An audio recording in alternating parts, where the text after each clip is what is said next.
오늘도 역시 지나간 차트에서 타점 잡는 공부를 해보겠습니다. 차트로 바로 가보겠습니다. 이수페 타시스입니다. 보시다시피 주가가 급락하는 구간입니다. 상장 초기 시점이라 241선은 차트에 나오지 않습니다. 차트 끝에 주목해 보시길 바랍니다.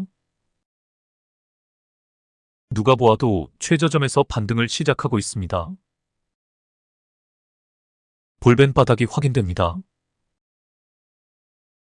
보조지표 이평선들도 모두 상방으로 향하고 있습니다. 종목 자체에 내재된 모멘텀을 확인한 후 이런 저점에서 타점을 잡아야 합니다. 그래야 상승분을 최대한 먹을 수 있습니다. 앞으로 제발 다른 거 하지 마시고 이런 종목을 이런 자리에서 찾아내는 것에 집중하시길 바랍니다.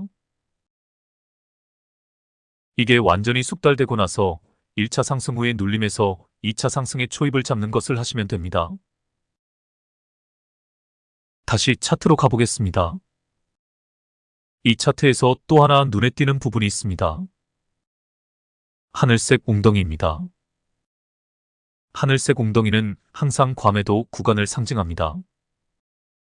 웅덩이가 깊으면 깊을수록 웅덩이를 빠져나오는 시점이 좋은 타점이 됩니다.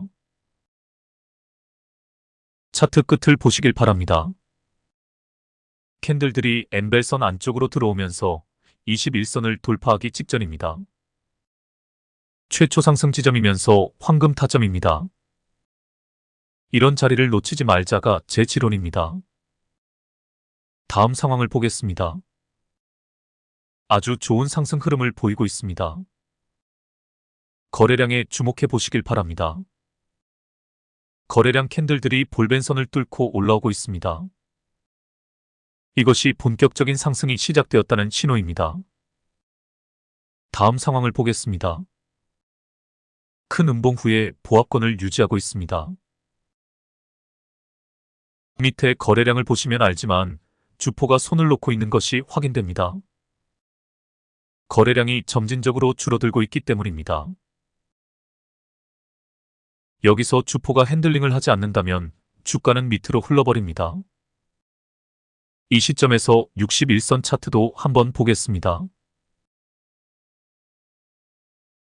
이 차트에서도 최초 상승 중이라는 것을 알 수 있습니다. 지금 데드라인을 뚫고 올라오다가 잠시 멈칫했습니다. 하지만 공중부양선은 아직 살아있습니다. 공중부양선이 깨지지 않으면 더 버텨볼 만합니다. 여기서 공중부양선이 깨지면 매도한다고 생각하고 다음 상황을 보겠습니다. 이런 공중부양선이 깨졌네요. 그런데 아래에서 치고 올라오는 양봉이 떴습니다. 고민이 됩니다. 원칙대로라면 공중부양선이 깨졌기에 매도해야 합니다. 한 번 더 버텨보기로 하고 다음 상황을 보겠습니다. 제기랄 공중부양선 안쪽으로 캔들이 들어섰네요. 미련 없이 매도합니다. 다음 상황을 보겠습니다. 헐, 후회가 됩니다. 좀 더 버텨볼걸. 이제 여기서 깊은 고민에 빠지게 됩니다. 다시 매수를 할 것이냐? 좀 더 지켜볼 것이냐? 지금이 최초 상승 지점에서 상승 과정에 살짝 눌림이 나온 자리라는 것을 알 수 있습니다. 과감하게 다시 매수하기로 결정을 했습니다. 다음 상황을 보겠습니다. 이런 또 후회가 됩니다. 더 지켜보다가 61선을 확실하게 뚫어줄 때 매수를 할걸. 그러고 보니 눈에 들어오는 것이 하나가 있습니다. 그렇습니다. 61선의 하락 각도가 급격한 것이 보입니다.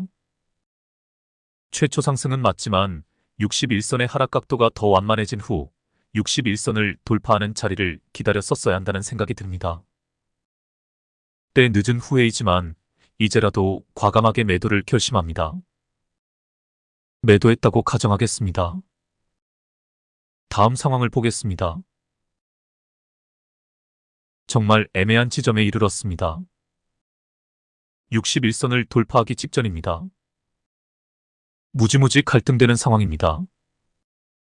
거래량을 보니 주포의 핸들링이 지속된다는 것을 알 수 있습니다. 이 양봉 거래량입니다. 갈등하다가 한 타임 더 기다려보기로 합니다. 다음 상황을 보겠습니다. 이런 제기랄. 여기서 여러 가지 생각이 듭니다. 내가 뭘 잘못한 거지? 다시 차트를 보면서 반성을 해봅니다. 냉정하게 차트를 검토해봅니다. 반디 골파기 공중부양에서 타점을 잡았어야 했다. 고점에서 큰 음봉이 떨어졌을 때 눈치를 채고 매도를 했어야 했다. 골파기 지점에서 다시 타점을 잡았어야 했다. 가만히 보니 이 지점이 하락 추세 끝에서 도지 캔들이 뜬 지점이었구나. 아, 좀 더 신중히 차트를 분석했어야 했는데. 이렇게 자신이 실패한 구간에서 반출을 하며 차트를 다시 분석해서 매매일지에 기록을 해야 합니다. 저는 이런 과정을 수백 번, 수천 번 겪어왔습니다. 물론 단주로 연습하면서 말이지요. 여러분들도 최소한 1년 이상 이런 과정을 겪으셔야 합니다. 이 과정이 없으면 주식시장에서 결코 성공할 수 없습니다. 이런 실패의 과정이 내 몸에 녹아들어야 다음 상황에서 정확히 매수 매도 타점을 잡아낼 수 있습니다. 혹은 성격이 느긋하신 분들은 최초 상승 지점에서 타점을 잡고 아무 생각 없이 기다리는 것입니다. 워렌 버핏의 유명한 말이 있습니다.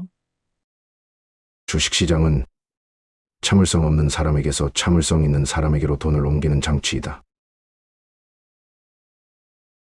이 말은 우리의 투자 방식이 근본적으로 잘못되어 있다는 것에 대해 일침을 가하는 주식대가의 충고입니다. 우리는 너무 성급하게 판단하고 너무 성급하게 행동하는 경향이 있습니다. 저를 포함한 우리 한국 사람들 말입니다.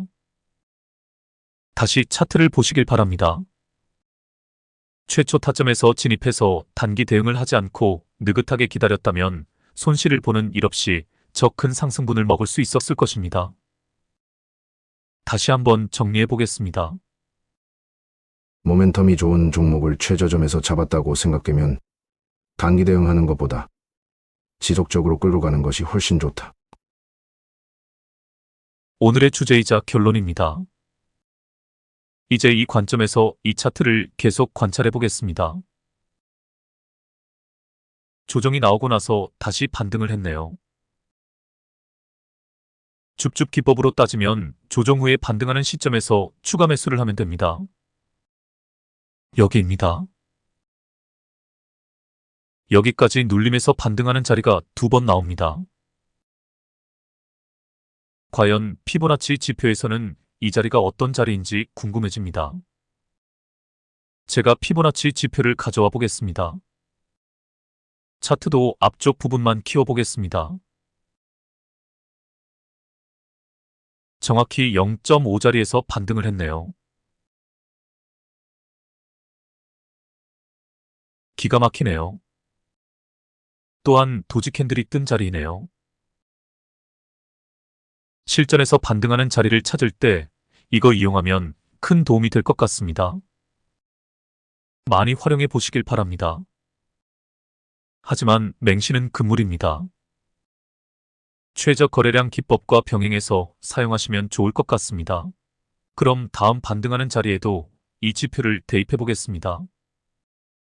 우와 이번에는 0.382 지점에서 정확히 반등을 했습니다. 역시 도지 캔들이 떴고요. 저도 이 기법 전자책으로 만들어 100만 원에 팔아야겠습니다. 하하, 농담입니다. 여하튼 실전에서 잘 활용해 보시길 바랍니다. 다음 상황으로 가보겠습니다. 계속 등락을 반복하고 있네요. 엄청난 이슈로 급등하는 차트가 아니라면 상승 과정에서 이러한 등락은 피할 수가 없습니다. 지속적으로 수익 실현 매물이나 본전 매물이 쏟아져 나오기 때문입니다. 이 즈음에서 대변 차트가 궁금해집니다. 그리로 가보겠습니다. 전체적으로 보면 21선을 타고 가는 중입니다. 보통 21선이 무너지면 상승 추세에서 하락 추세로 전환되었다고 판단합니다. 하지만 저는 그 기준을 엠벨선으로 삼습니다. 엠벨선이 깨어지지 않으면 계속 들고 가는 편입니다. 그리고 지금 상황이 중요한 저항대에서 저항을 받고 있는 것이라 판단되어집니다. 제가 선을 그어보겠습니다. 이제 저 저항 라인들을 돌파하느냐, 반대로 N배선을 깨고 내려오느냐 기로에 서 있습니다. 이 시점에서 N벨선이 무너지면 매도하고 저 저항 라인을 돌파하면 추가 매수한다고 생각하고 다음 상황을 보겠습니다. 아슬아슬하네요. N벨선이 깨지기 직전입니다. 여기서 중요한 내용을 하나 강의해 드리겠습니다. 지금 우리는 지지와 저항에 대해 배우는 중입니다. 그런데 지지와 저항은 직선만 있는 것이 아니라고 했습니다. 오늘은 추세선을 활용한 지지와 저항에 대해 공부를 해보겠습니다. 사실 추세선 긋는 것이 어떻게 보면 차트를 분석하는 데 있어서 가장 기본적인 개념이라 할 수 있습니다. 여기서 추세선 긋는 것을 강의하기 전에 다른 차트를 먼저 보겠습니다. 이 종목이 최초로 상장했던 시점의 차트로 가보겠습니다. 이것이 상장 초기 이 종목의 주가 변화입니다. 주가의 전체적인 흐름을 파악해 보시길 바랍니다. 전체적으로 보면 우상향하다가 횡보 내지 하락세로 전환이 되었습니다. 그럼 주요 변곡점이 어디일까요? 여기가 되겠네요. 여기서부터 본격적인 하락이 시작되었다고 볼 수 있습니다. 그런데 지나간 차트에서는 우리가 쉽게 변곡점을 찾아낼 수 있지만 당시 상황에서는 여기가 변곡점인지 알 길이 없습니다. 그래서 우리가 여러 가지 보조 지표들을 사용하는 것입니다. 그럼 여러 가지 지표들을 사용해서 변곡점을 찾아내는 방법을 보여드리겠습니다. 변곡점의 원을 지우고 21선을 활용하는 방법을 보여드리겠습니다. 21선을 기준으로 보겠습니다. 21선이 깨어진 지점을 찾아보시길 바랍니다. 상승 추세일 때는 21선이 깨어지지 않았습니다. 21선이 깨어진 지점을 찾아보시길 바랍니다.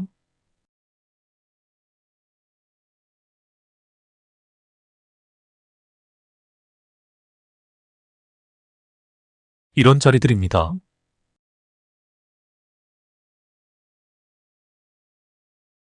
(21선) 매매법에 의하면 매도 타점들입니다.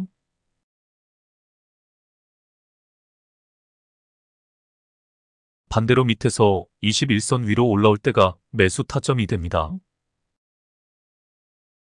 대표적인 자리가 여기입니다. 21선은 이렇게 단기적인 추세 전환 지점을 찾는데 유용하게 활용되어집니다. 이번에는 제가 나름대로 추세선을 그어 추세 전환 지점을 찾아보겠습니다. 추세선을 긋는 가장 간단한 방법은 저점과 저점을 연결하는 것입니다. 이것도 트레이더마다 기준이 조금 다릅니다.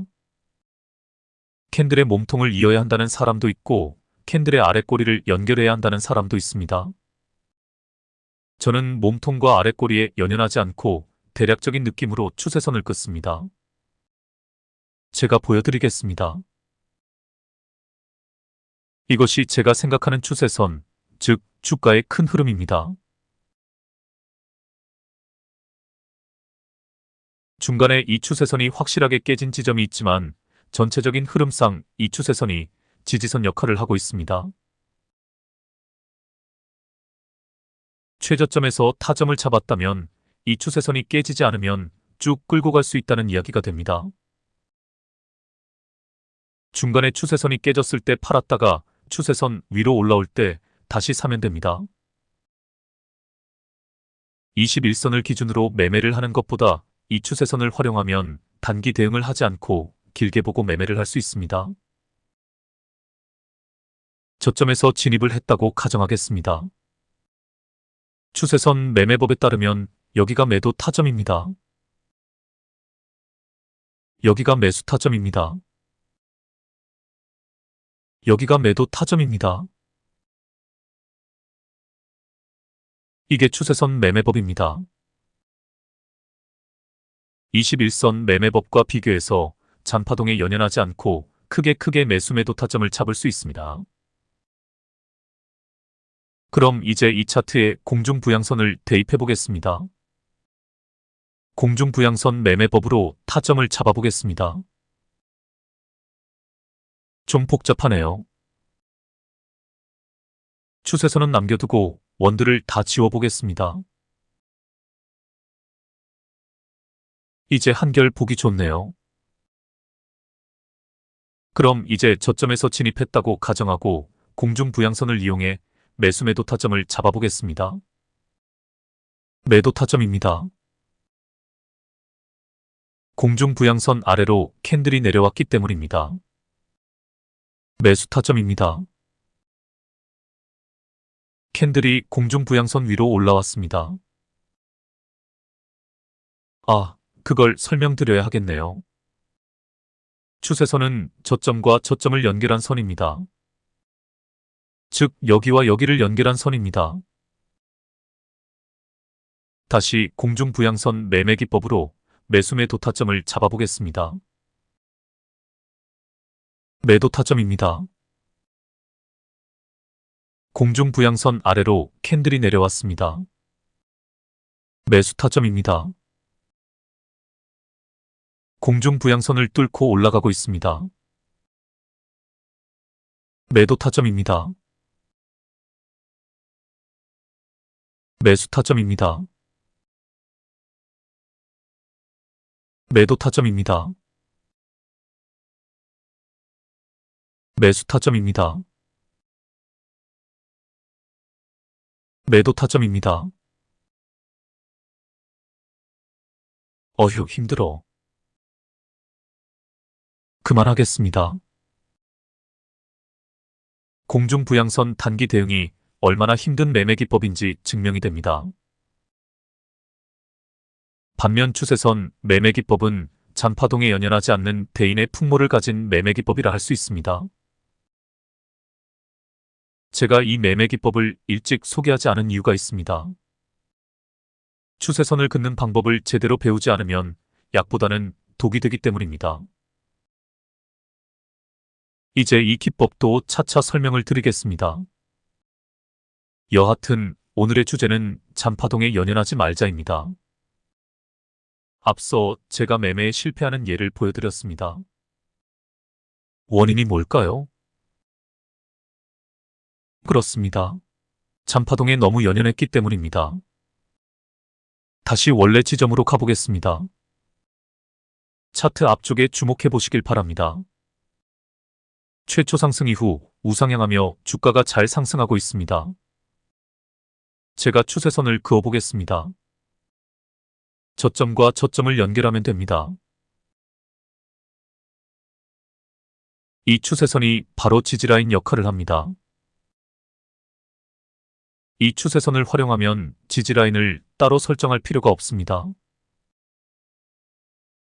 그리고 수평선 지지라인보다 추세선을 활용한 사선 지지라인이 주가의 흐름을 파악하는데 훨씬 더 유리합니다. 그런데 저는 실전에서 사용하는 지지라인이 따로 있습니다. 21선을 지지라인으로 사용하지 않습니다. 지지와 저항에 따른 수평선 지지라인도 사용하지 않습니다.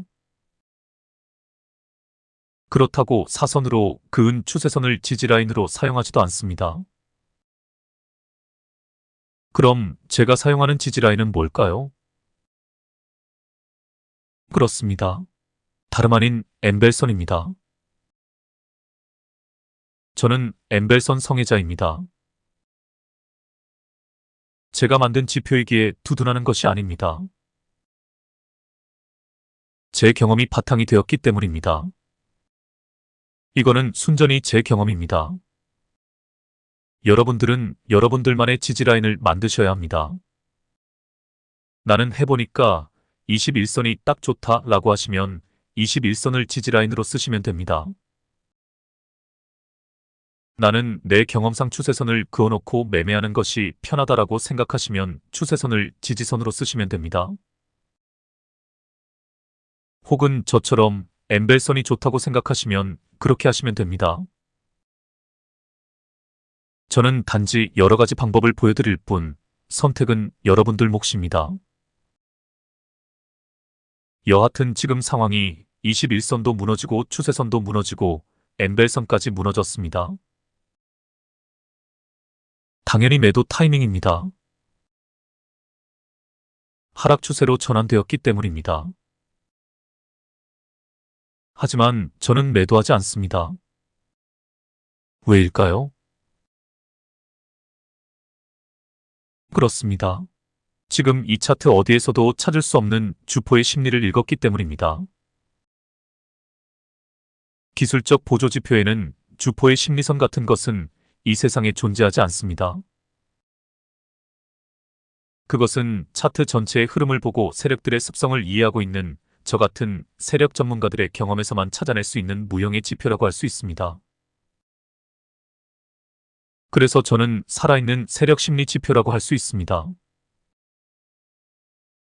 제 자랑을 하는 것 같아 좀 그렇지만 사실입니다. 저는 지난 3년 동안 세력의 의도와 심리를 파악하기 위해 밤을 새워 연구한 사람입니다. 한 차트를 보고 또 보고 수십, 수백 번씩 들여다본 사람입니다. 저만큼 세력이 심리와 의도를 잘 파악하는 사람은 없다고 자부를 합니다.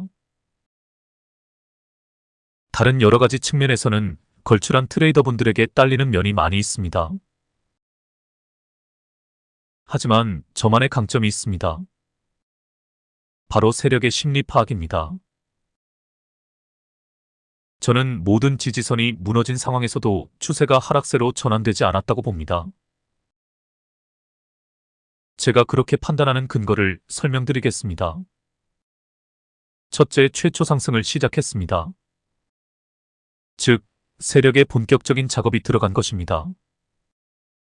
세력이 요 정도 상승시켜놓고 빠진다는 것은 말도 안 됩니다. 세력들은 자신들의 평단가에서 최소 2배 내지 3배 정도의 고점에서 물량을 넘기고 빠지는 것을 계획합니다. 둘째, 이 주포놈은 지금 계속해서 핸들링을 하고 있습니다. 그 증거가 거래량에 다 나타나 있습니다. 제가 표시를 해보겠습니다. 주포가 이렇게 손을 대지 않았다면 주가는 이미 이전의 하락세로 전환되었거나 횡보를 하고 있어야 합니다. 녀석의 의도는 분명합니다. 주가를 끌어올리고 싶어 합니다. 하지만 개미를 털고 가야 하기에 저렇게 급락을 만들어내는 것입니다. 저는 이 지점에서 주포 세력 내에서 자전거래가 일어났다고 봅니다. 투매를 유도한 것입니다. 개미들만 빠져나간다면 이런 급락이 나오지 않습니다. 바로 앞 구간에서 그것을 증명해 줍니다. 캔들 모양만 봐도 알 수 있습니다. 결국 모든 보조지표에 앞서 세력의 의도를 먼저 읽는 것이 주식 매매의 핵심 포인트라고 생각합니다. 오늘 제가 여러 가지 지지라인이 되는 지표들을 보여드린 이유가 있습니다. 주포의 심리를 파악하지 못하면 이 보조지표들이 모두 무용지물이 된다는 것을 증명하기 위해서입니다. 그럼 다음 상황을 보겠습니다. 와우, 급반등이 나오네요. 저는 정확히 이것을 예견하였습니다. 다시 한번 강조하겠습니다. 지지라인을 믿지 말고 먼저 주포의 심리와 의도를 파악해라. 여기서도 피보나치 지표를 대입해 보겠습니다. 어느 구간에서 반등을 했는지 확인해 보겠습니다. 정확히는 아니지만 0.5구간에서 반등했다고 할 수 있겠네요. 이제 저 저항 라인을 뚫어주느냐가 관건이 될 것 같습니다. 아니면 계속해서 박스권에 갇혀서 등락을 반복할 수도 있습니다. 다음 상황을 보겠습니다. 계속 지지부진하네요. 박스권에 갇혀 있는 모습입니다. 하지만 지지라인은 잘 지켜주고 있습니다. 엠벨선도 깨지 않고 있습니다. 다음 상황을 보겠습니다. 배당락 이후 급락이 나오네요. 엠벨선도 깨졌습니다. 여러분이라면 이 상황에서 어떻게 하시겠습니까? 대부분의 개미들이 매도를 생각할 것입니다. 그럼 이 주식은 최초 상승 지점부터 잘못된 것일까요? 모멘텀이 없는 종목이었을까요? 아니면 저것도 개미털기에 불과할까요? 판단이 서질 않습니다. 하지만 저는 분명히 확신을 갖고 있습니다. 이 주식은 분명히 치고 올라간다. 이유는 앞에서 설명드렸습니다. 그래서 저는 저런 급락이 나와도 쫄지 않습니다. 수많은 경험이 제 몸에 축적되어 있기 때문입니다. 저는 실제로 이 종목을 매매하지는 않았지만 저 급락이 놈들의 손장난이라는 것을 직감적으로 알았습니다. 결코 급락이 나올 자리가 아닙니다. 우상향하는 상태에서 박스권에서 지지라인을 지켜주다가 저항라인 돌파가 나올 수밖에 없는 차트입니다. 이 종목에 큰 악재가 터지지 않는 이상 이것이 당연한 순리입니다. 그런데 저런 급락이 나왔다는 것은 누군가 인위적인 손장난을 했다는 뜻입니다. 누구긴 누구겠습니까? 주폭의 10새끼지요. 주가의 흐름을 전체적으로 보시길 바랍니다. 뭔지 모르지만 이상하지 않습니까? 자연스러운 흐름에서 어긋난 것 같지 않습니까? 물론 고점에서는 이런 흐름이 충분히 나올 수 있습니다. 그럼 상승세가 멈추고 변곡점이 되어 하락 추세로 접어든 시점이 됩니다. 하지만 지금 이 구간은 바닥에서 최초 상승 중입니다. 누가 보아도 치고 올라가야 하는 상황입니다. 그것이 대자연의 섭리입니다. 제가 좀 과장해서 표현했네요. 대자연의 섭리까지는 아니고요. 주식시장의 섭리입니다. 저렇게 급락이 나올 자리가 아닌데 나오는 이상현상은 대자연의 섭리에서는 있을 수 없는 일입니다. 이 바닥의 더러운 생리입니다. 개 사기꾼 세력 새끼들이 만들어낸 왜곡된 현상입니다. 세력들은 결코 개미들이 기대하는 대로 주가를 핸들링하지 않습니다. 반드시 저렇게 삐딱선을 탑니다. 저는 주식 매매를 할 때 아이돌 그룹 빅뱅의 삐딱하게란 노래를 종종 틀어놓고 매매를 합니다. 늘 삐딱선을 타는 놈들의 핸들링 수법을 잊지 않기 위해서입니다. 요 쥐새끼들이 삐딱선을 타더라도 저는 전혀 동의하지 않습니다. 제가 동의하지 않는 이유를 다시 한번 설명드리겠습니다. 차트를 전체적으로 보시길 바랍니다. 상승하는 과정에서 장대 양봉이 2개가 나왔습니다. 저런 장대 양봉은 절대 개미가 만들지 못합니다. 세력들만이 저런 장대 양봉을 만들 수 있습니다. 놈의 의도는 분명합니다. 지속적으로 개미를 털면서 본격적으로 주가를 끌어올리려고 준비를 하는 중입니다. 그 와중에 저런 과대 낙폭은 마지막 개미 털기라고 보시면 됩니다. 생각을 해보시길 바랍니다. 저런 급락이 나오는데 누가 다음에 이 종목에 관심을 갖겠습니까? 개미들에게 공포를 심어주고 나서 본격적인 상승이 나올 것입니다. 개미들에게 공포심을 심어주고 나서 따라붙지 못하게 한 후 급등을 시킬 것입니다. 이것을 꼭 기억하셔야 합니다. 공포를 이겨내야 세력들을 때려잡을 수 있다. 누가 저에게 주식을 잘하는 비결이 무엇냐고 묻는다면 저는 이렇게 대답할 것입니다. 공포를 이겨내면 환희를 맛볼 수 있다. 아마 낙주 매매 귀신이 이 차트를 보았다면 옳다구나 하고 달라들었을 것입니다. 다음 상황을 보겠습니다. 그 전에 아까 그어놓았던 추세선을 다시 가져와 보겠습니다. 추세선을 너무 믿지 말라는 뜻에서 보여드리는 것입니다. 세력들의 핸들링 수법을 다시 한번 기억하시라고 보여드리는 것입니다. 다음 상황으로 가보겠습니다. 다음 상황으로 가보겠습니다. 다음 상황으로 가보겠습니다.